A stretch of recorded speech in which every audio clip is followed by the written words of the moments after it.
Welcome, Atlanta United family, to another episode of Resurge Despite ATL by FILA Sports Podcast. We have a special guest with us tonight, or this afternoon, my bad, Mr. Jason Longshore, Atlanta United commentator.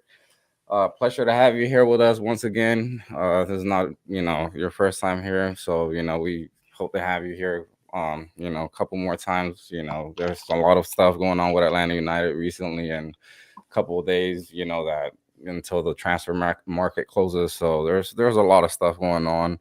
Um, First of all, there's something that we both we are just talking about this, me and Tommy. Um, how does the MLS deal with the whole COVID protocols and with the players and stuff like that? With just overall, is it a daily thing? Is it a weekly thing? With the whole testing protocols, how does that go? Yeah, I'm not sure what's changed for this year. Um, I know last year, and I can only really speak to it from my experience because I'm not there every day. But when we would travel, and I would travel with the team for radio broadcasts, we had to test 24 hours before the day before we got on the plane, for example, and the day before the game. And we would travel the day before the game. So it was two tests, one to get on the plane, one to be able to enter into the stadium. And that was what we had to do. With it being a new season, I don't know if those protocols have changed. I'm not sure if they're testing daily. I'm not sure if they're testing like the other sports. I mean, we've seen this with the NFL, we've seen this with the NBA, where they're not testing asymptomatic vaccinated individuals anymore. They're not testing them on a regular basis. If you're unvaccinated, then yes, you're testing every day in those sports. I don't know what the MLS policy is for 2022. It's preseason. I think a lot of teams are probably being very, very careful. We saw it with Atlanta United the first week. You had Gonzalo Pineda, who was out. He had tested positive, I believe. And you had a couple of other players who had tested positive or might have had close contacts and were out the first few days. So you got to be careful about it because it can be disruptive. And if you have an outbreak in your team, you're going to then lose a lot of valuable training time. But I don't know what the league policy is on it for 2022. The league hasn't sent out that kind of stuff, probably because it's an awkward time, too. I mean, we're starting to get through the Omicron wave as we're seeing, I think, in some of the major cities where it hit first. It's starting to subside. By the time we get to opening day, we could be having a really different conversation about it than we are now. So I think everybody's being careful, but I don't know the exact policies at this stage.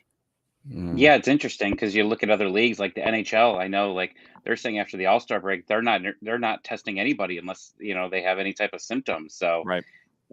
and so it's gonna be interesting to see. I mean, this is really the first league to start up in 2022, and I'm sure baseball is going to be watching to see how Yep. MLS is handling it. For the rest of this year. Yeah, it's tough. I mean, I think everybody's trying to figure this out on the fly, as we all have for the last couple of years now, in what the smart things to do are. And look, there's things that we thought were the smart things to do in the summer of 2020 that we found out aren't really necessary. They don't really have an effect on this. So, I mean, with any new variant that comes, there's the potential for new changes to it. But luckily, I mean, I think we know more now than we did before. And luckily, there's a large number of people who have gotten vaccinated and gotten boosted. And that's going to, make it easier to deal with. But it does have the potential, if this stuff lingers, to have a little bit of a disruption on the early portion of the MLS schedule. Yeah, all For right. sure. Now, getting into the subject about the transfer news that we've had recently with Barco, we already know that he's down there in Argentina, getting his medicals done and stuff. We're just basically waiting for the official announcement, either from Atlanta United or River Plate. But uh, we basically know he's out the door. But there's also, speculation, with George and Dom leaving as Yep. well. And with also Eric Lopez being loaned out, that leaves a lot of that not a lot of salary cap, but also you're freeing up $1 million basically worth of salary, and also you have that young DP spot. Mhm. What do you see Atlanta like making out of that like young DP spot? I mean, we know that who was it, Darren Eels was down there also in Argentina. scouting a young player from Mexico as well. So is that the number one possibility for Atlanta United with that young DP? Yeah, I'm not sure, and that would be the U22 initiative, not a designated player. I think at times those terms are getting used interchangeably, and they're not, because you have young designated players right now that are essentially a designated player who has a lower cap hit because of their age, but all of their, classifications is just like any other designated player. U22 is a separate thing entirely, and there's different restrictions on it. Eric Lopez being loaned out to Bonfield, and he's there. They've announced it. There's been training going on with him at Bonfield. I mean, it's a complicated process, and I know it's probably frustrating for people on the outside because, we hear with Barco, we hear with Lopez, we hear these things going on. We see other clubs in other countries announcing things. In Barco's case, they haven't, but in Lopez's case, they have. MLS is a different structure than any other league in the world, with players who sign contracts with the league as opposed to the team. So you have another layer of sign-offs on this kind of stuff. And sometimes it's really complicated in terms of being able to make sure in a loan situation, you are fulfilling everything needed by the league rules to open up that spot, whether it's a designated player spot or a U22 spot. A lot of that revolves around how, if there's a loan fee, how much of the salary is picked up, what that does for the salary cap. It's super complicated. And frankly, it's frustrating covering the league on a regular basis because we don't have all the details. We're guessing a lot of times as to what happens with this. Lopez goes on loan. Darren Eales has said that would open up a U22 initiative slot. Okay, that would be open. If Jurgen Damm goes out, whether it's a loan or a transfer, that would open up a senior roster spot. That would open up potentially cap space, but it depends on the terms of the loan. If it's a loan, if it's a transfer, then it would open up the cap space. So there's a lot of questions there because there hasn't been any follow-up after the initial rumors yesterday. In Barco's case, we know that on the Argentine side of things, the way the reporting's been gone, I think the sticking point for announcements at first was an extension on his contract because it's a 2-year loan at River. So he'll have time on his MLS contract after the loan would end if River doesn't fulfill a purchase option in that deal. So they had to get that sorted out because the loan would have extended past the original terms of his contract. And again, you're dealing with a lot of stuff that's way above my pay grade. So if Barco's off the roster, I think it's a safe assumption that the rumors about Thiago Almada potentially come true. If Lopez is off the roster, I don't know that U22 spot where that goes yet. Luca Martinez at Rosario Central is who has been looked at according to reports in Argentina. That's a possibility. He's a forward in Mexico's youth national team setup. He would fit a need. He would potentially fit the bill, but I don't think they have to rush it because Jackson Conway is here as well, and he wants to earn that time. And maybe he gets a little bit more of an extended look here in preseason. I expect to see him on Sunday against the Georgia Revolution in an extended run out. If Dom is moved out and that space opens up in some form or fashion on a senior roster spot and some cap space, maybe that's depth. And when you look at the depth for the team, there's not a lot you need. I don't think you need anything in central midfield. I don't think you need anything at fullback and outside back. Maybe a center back, possibly, but I'm not really sure of that. I think some have asked for a veteran forward. I think that's a possibility. There's still a few players out there that would fit that bill as free agents in the league, and there's always guys from outside the league. But yeah, there's not a lot of needs.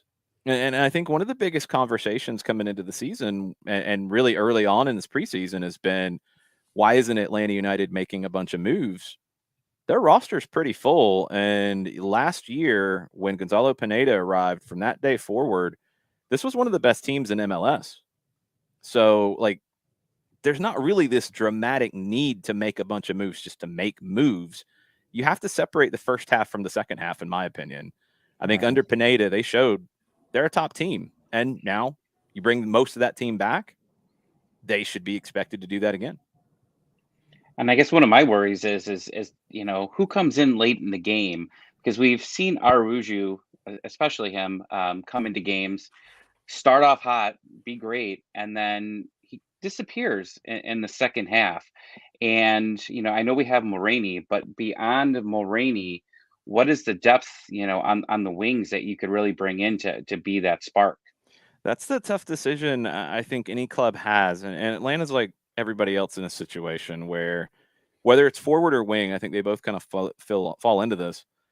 You've got young players coming through that you have to, I think, figure out if they can be that guy. Machop Chol, for example, can he be that guy to come in late in games and have an impact?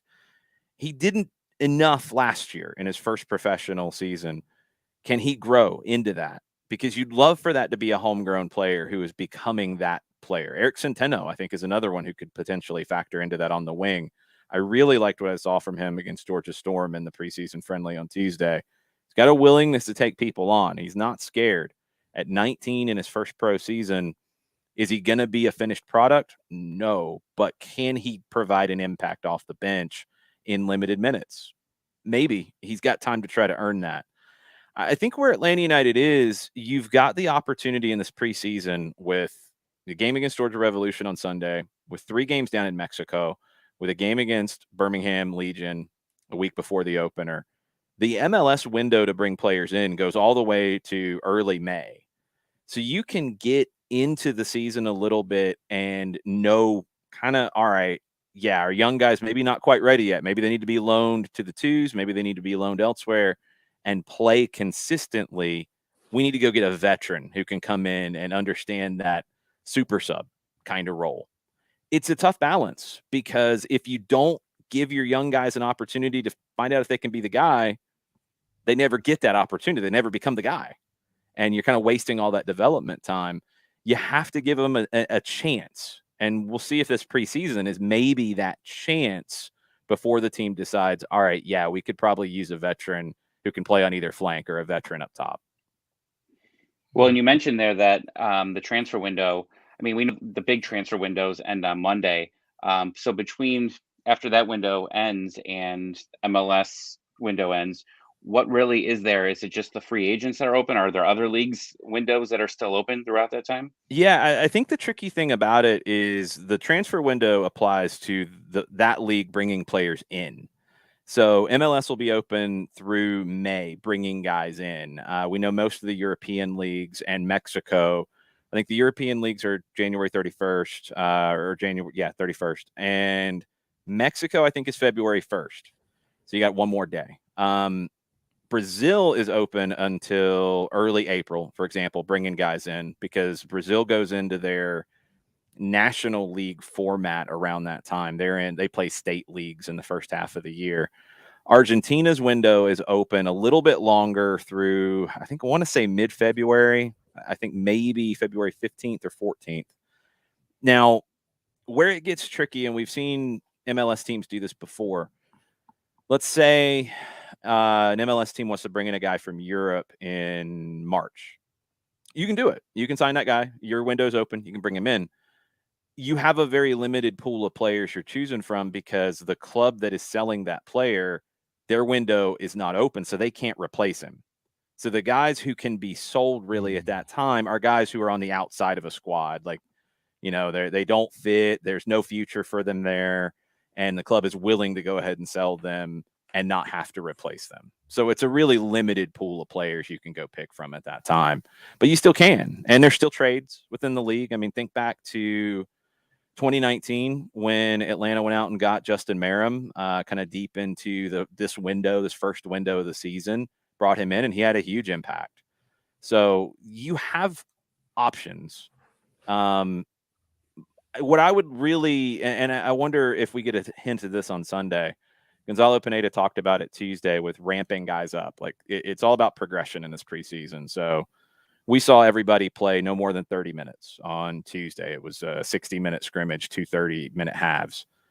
Do those guys get 45? Do we maybe see some of these guys we're having questions about? Machop Chol's not here. He's away on international duty with South Sudan. But Jackson Conway, for example, does he get 60 minutes maybe if he's physically ready to play 60? Does Eric Centeno get 60 minutes so we get a longer run out, see where he is, see if he's grasping the concepts that Pineda wants? the more data you can get, the more info you can get on making those decisions, the better. And then if you have a wider option of bringing guys in, you will. My guess is Atlanta would be shopping more in South America anyway. That's just where they generally have. So I don't think the European window is as big a deal to Atlanta United. I think it's more about Mexico and South America when you're looking at some of these potential, areas of depth, really, because I don't think you're looking to add a starter at this stage. Sure. Going back to what you just said, it seems like Atlanta United's front office has always like not relied, but Argentina has been basically their number one destination to basically go and look at who they're going to try to bring in.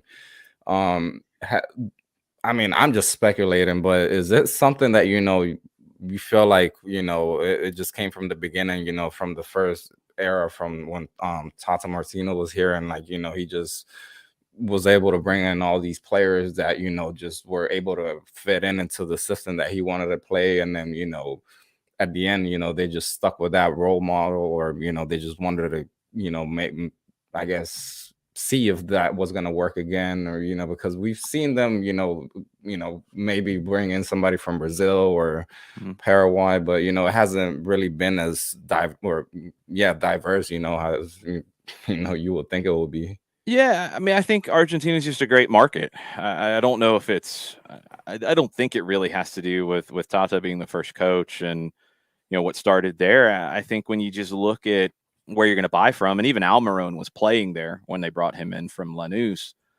It's a great market for development, and historically, players from Argentina and players from South America as a whole, but especially Argentina, have really adapted well into MLS. I think the style of play is comparable. I think the mix of flair and physicality is comparable. I think if you're looking at bringing somebody into a locker room and fitting the culture, it's really easy for Atlanta United to go to South America and bring guys in who that transition's easy. It has been nice to see some of the forays into Brazil with Mateus Rossetto, who's I think really coming into his own. I'm expecting a big year from him, and Luis Araújo, and you get the Venezuelan contingent with Joseph and with Hernandez. I'd love to see them go to Ecuador, for example, a league that I think is really up on the rise right now with a lot of young talent moving into MLS, but also other leagues around the world. But I think there's talent in Peru, in Chile, Colombia. Uruguay has some pretty good Yeah. talent. I mean, LAFC has hit the jackpot there with a couple of players. Yeah, I mean, I think they have, and you could say they've missed on Brian Rodriguez as well. Like, he's been good, but not great. It took him a while to get going for them. He was good last year. He finally really came good for them. But just because somebody comes from a country, I don't think it's a guarantee that they're successful. And, I think you're relying on your scouting. You're relying on relationships. I'm sure there's relationships with scouts on the ground in these countries. I'm sure there's relationships with agents and agencies that are going to help funnel players through as well. But yeah, Argentina's just been a successful market for not just Atlanta, but MLS as a whole. So it feels a little bit safer to go there in terms of a purchase and expecting somebody to come in and adapt really well. Who do you see being the next homegrown player with to get a contract for Atlanta United? It's interesting because I've had a chance to see the U19s who played in UPSL Georgia over the last year. I saw them 3 or 4 times last season. Seeing guys who come through and play for Atlanta United too in USL Championship.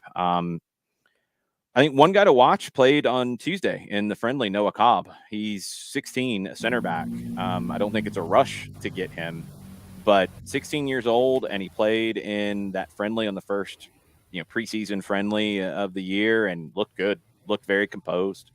You wouldn't have been able to tell he was 16 if you didn't know watching him play. Same thing he did during USL Championship last year as well. He debuted as a 15-year-old. I really have always liked David Mejia, who is with the Atlanta United 2 team now. He signed his first pro deal going into this season.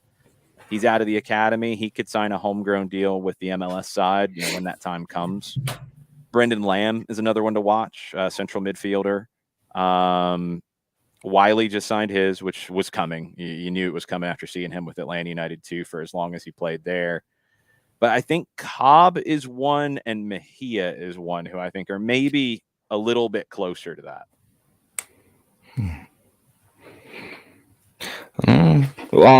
Going back to what we previously talked about with the players understanding the rules, do you think that the players, I mean, obviously they got to have some type of idea, what they're getting themselves, what they're signing and stuff like that, but do you think that they know specifically how the MLS rules work, when it comes to like the DPs and like the GAN money and all that? Yeah, if they don't, their agents do, and if their agents don't at the beginning, if they haven't dealt with MLS before, they pick it up pretty quick. I mean, that stuff doesn't affect the player's paycheck. So, I mean, I don't think there's really much of an effect there. I think where it gets a little confusing, honestly, is in the media in some other countries when you have negotiations with MLS clubs and it's like, well, wait a minute, why don't they do this deal? Well, they need to open up a designated player spot first. Well, why don't they do this deal? Well, they need to trade for an international slot. And people in other countries are like, what? What are you talking about? I think it's more of that where it gets confusing. I think on the player side, they get their contract, they sign it, they get their checks, they're good. I think the agents sometimes maybe have to help the teams navigate situations a little bit just to make sure teams got enough cap space, got an international slot if the players coming in from overseas, those sorts of things. I am curious to see what happens with the salary cap and roster rules as we head into next year with Leagues Cup, because I feel like MLS doesn't want to get embarrassed. And I know that, other teams and other leagues can go and spend basically freely.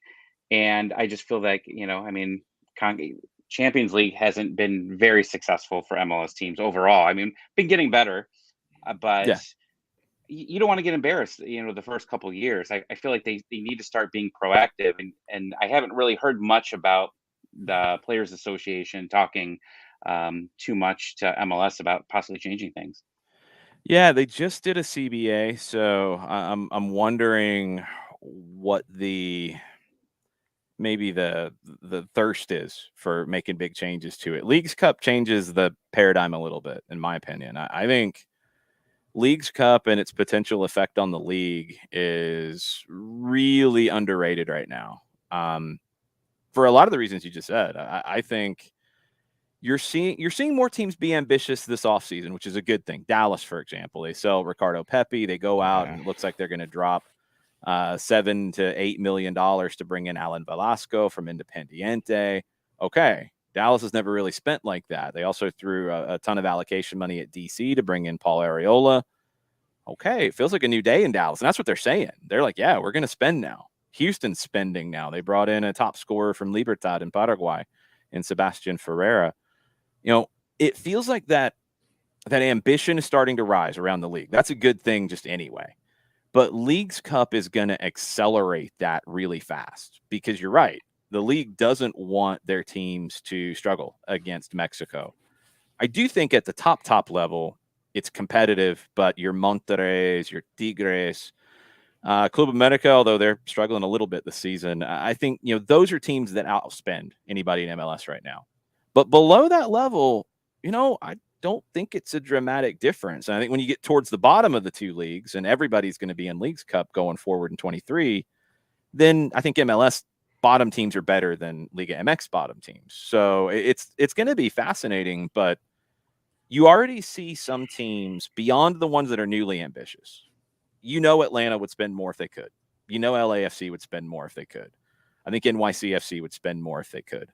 The Galaxy would spend more if they could. Miami already tried to spend more than they could, and they got in trouble for it. You're going to see some teams that already want to do more really push the league, I think, to open things up and be able to spend more. I think there'll always be a cap.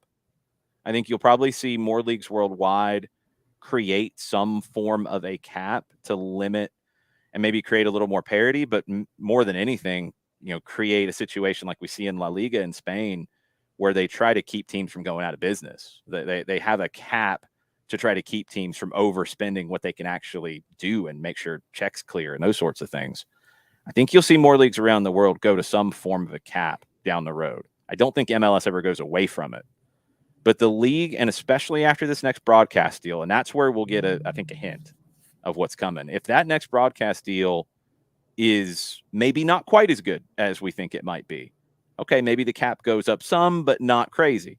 If that next broadcast deal that could be announced in this first quarter of the year is a big raise from what they're making now, okay, maybe there is a conversation about, hey, we want to increase this cap substantially going into the League's Cup.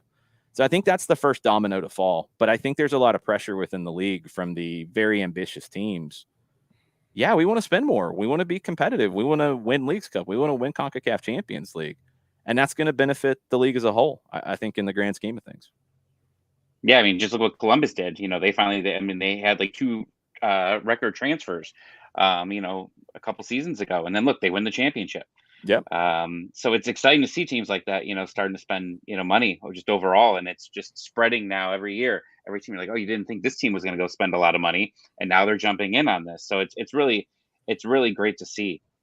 Yeah, more and more, I think they need to figure out, you have kind of a unique format with the designated players, and you have like 3 guys on your roster that are a pretty wide margin above others with some teams. Is there a way to maybe, and they did it with TAM in the past, and they've changed the way TAM works now. Is there a way to promote more spending in the middle of the roster? So you can, if you don't want to have 3 designated players, for example, can you take one of your designated player spots and split it into 2? Stuff like that, to where you can have maybe a little bit deeper squad across your starting lineup, for example. Those sorts of things, I think, will go a long way. I understand why MLS is the way it is. I followed it from day one. I know what the story was coming into it. I mean, you had a league trying to sell itself to people who didn't think a pro soccer league would work in this country because it had failed every other time. So they had to create these safety nets across the board, and they wanted to keep spending in check, and they didn't want things to get out of hand. They didn't want free agency to drive up prices. So I get the league structure and why it is and why it was created that way. And they've tried to open it up in creative ways. And I think generally it's worked pretty well. But now the league isn't it's not at like a tipping point, because it's in a good place. It's not going anywhere. But I think it's at a point where if they do the right things, the acceleration of growth can rapidly pick up. It's going to continue to steadily grow. But if they make the right changes to the way the league's structured, it can grow really fast, and I think become the biggest league in this hemisphere. And that's step one. Yeah, and the quality of play, I think, is just the most important. You saw last year when all the games were crammed together, and with the lack of depth, those midweek games, the constant midweek games that we had last season, it was rough to watch some of these teams. They were really putting out some not quality teams, and they were just not fun to watch. Yeah, and we've seen that right now. I mean, if you watch the English Premier League, you've seen that with their festive fixtures period, where you just play too many games in a short period of time. Even if you do have unlimited spending, you just get tired, and it's a struggle. Where you have lower quality to begin with, it's more of a struggle. Luckily, this season, without a CBA negotiation at the beginning, without COVID issues like they had last year, you're not going to see that same compressed schedule. It's much more spread out, only a handful of midweek games. It's much, much better. Now, I think the question for MLS in terms of scheduling, there's some things outside of their control. FIFA is currently having this, in my opinion, dumb conversation about having a 2-year World Cup cycle. But they're talking alongside of all of that, and whether they do that or not, they're talking about having changes to the international calendar and maybe fewer international breaks, but longer international breaks when they do it. I think MLS kind of has to wait for that. They have to carve out a month for Leagues Cup as well, starting in 23. So, this year, is it a little bit of a kind of step in that direction where we see the league starting in late February consistently?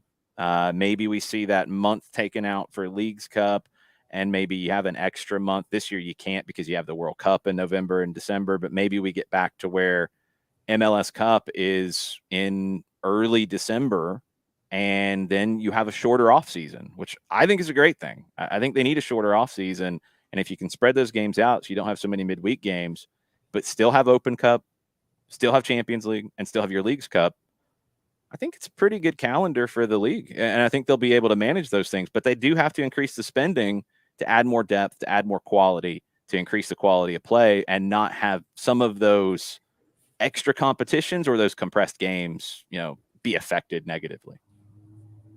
I could ask you a million questions about Leagues Cup and how it works, but just one quick one. I mean, the NFL made such a big deal about adding one game to their season, adding an entire tournament. Are the players making any more money? Like, is that set to like pay them an extra amount because they are going to be playing more games? Yeah, I don't know. That part hasn't really been public. I would assume that that's got to be a conversation. I would assume that it's a possibility, but I don't know what the contracts are currently signed. I mean, are you signed to play a certain format of games, or are you signed to play that year games that are official competitions?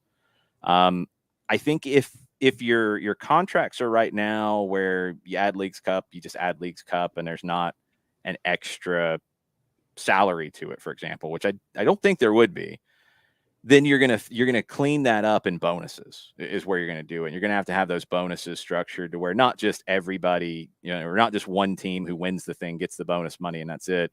You're probably gonna have to have staggered bonuses depending on how far you go in the tournament, how many games you play, and that's where I think you make up for the players making a little more money. A lot of that, though, will probably depend on that broadcast rights deal, because it's not clear yet, and MLS has the right to sell that separate in this country, that they could do their normal TV deal for the league season and say, just throwing hypotheticals out, let's say that's like it is now with ESPN and Fox and TUDN in Spanish language. If they say then, okay, we're going to sell Leagues Cup separate, and Amazon comes in and says, yeah, we want Leagues Cup and we'll pay this on top of what you're already getting for the league stuff, then probably if that number is really big, then the Players Association is probably going to come back and say, yeah, we want a cut of that. Let's do this. So they'll find a way to make it good, but it depends on how much money is going to be attached to Leagues Cup. They get a title sponsor, they get a lucrative broadcast deal. Yeah, this thing could be a big deal, and it could be a way for the players to make more money.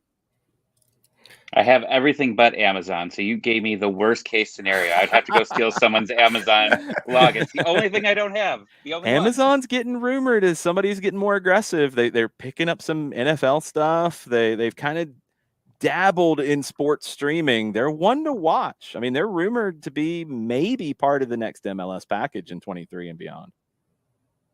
All right, well, I'll come for your login. Jason, just one last question. Yeah. Going back to specifically Atlanta United's roster, do you see this roster fighting for U.S. Open Cup and MLS Cup this year? I do, 100%. I do. I think we'll see what the replacement is for Barco. I think it's a safe assumption Thiago Almada will be that if everything is good. They've got the option of bringing him in. They bring him in. You're talking about one of the top young players out of Argentina right now. Almada's a brilliant player, so I wouldn't expect any drop off. And if it's Almada with Araujo and with Marcelino Moreno, who I think is very underrated, and Joseph Martinez, and healthy Joseph, after last year's kind of struggles at times, that's an attack that there's not a lot of teams that can compare to that. And I think where one of the more underrated elements of Atlanta United is defensively. When you have Miles Robinson and Alan Franco, who I don't know where everybody is on Alan Franco at this point. I think maybe just because of the way the center back chase went, it was like, I don't know if Alan Franco's the guy. He surprised me because I was a little skeptical of the signings. I didn't know if he'd be as good on the ball as he has been. He's a great defender. I think he's very aggressive. He's physical.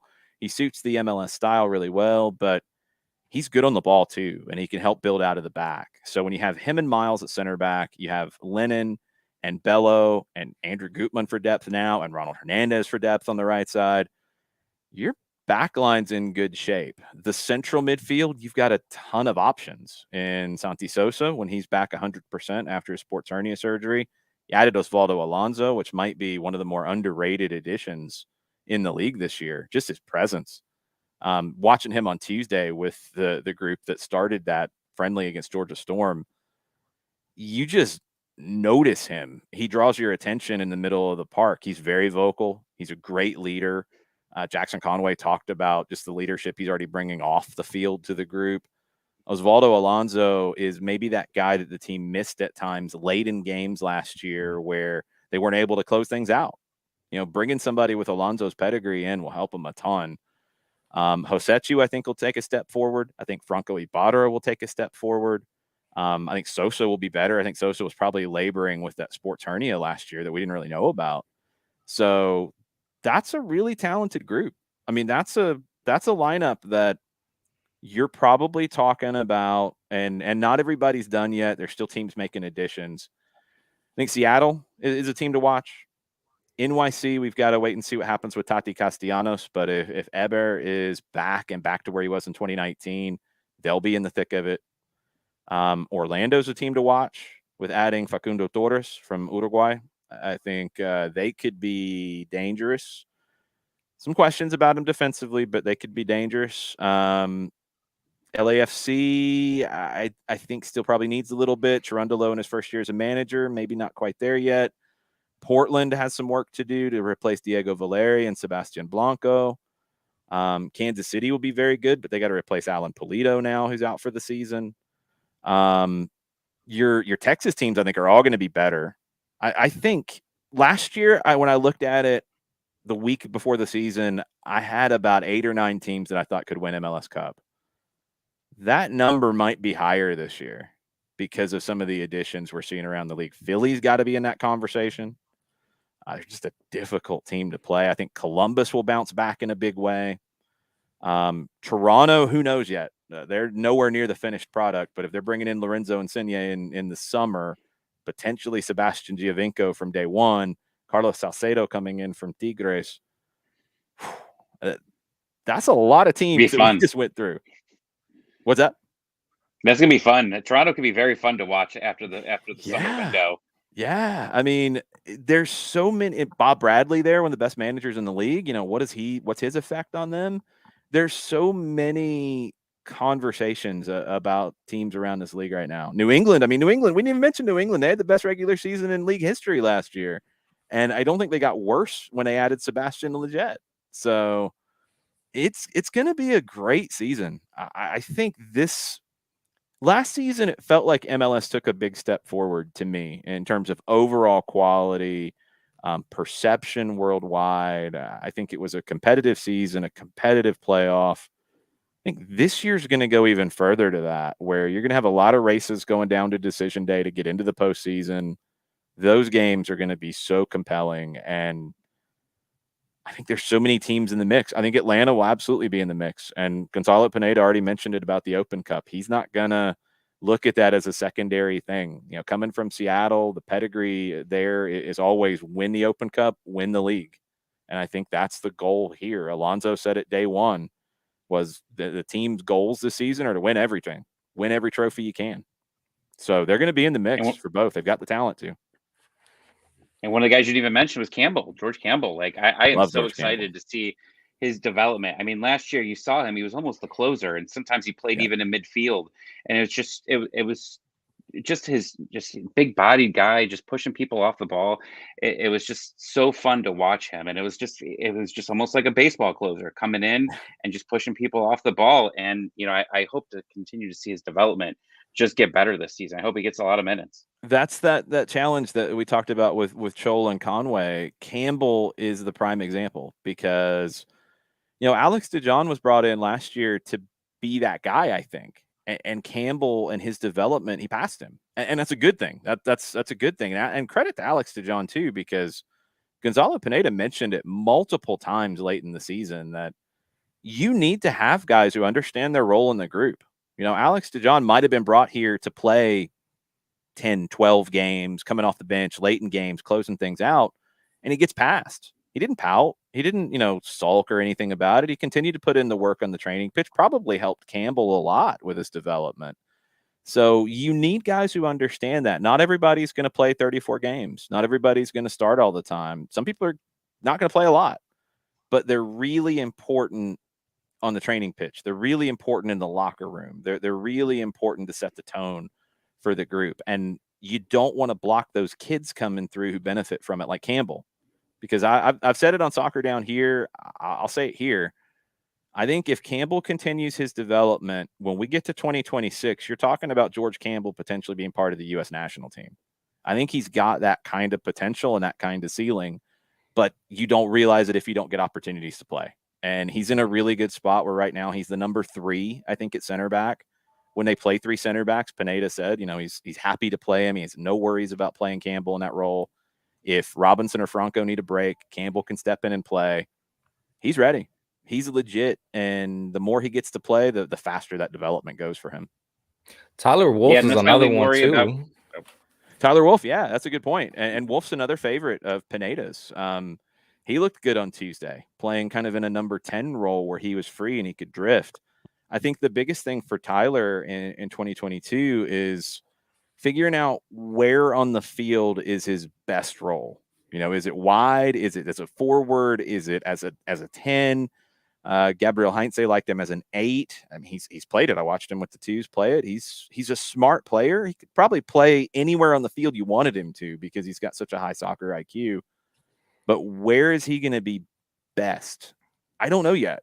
I'm starting to think it might be the 10, but I'm not 100% sure yet. And that's maybe the biggest question for him. But because of his versatility, he's going to play and he's going to get minutes in these games. And he's another one that you can't find out how good he can be if he doesn't play.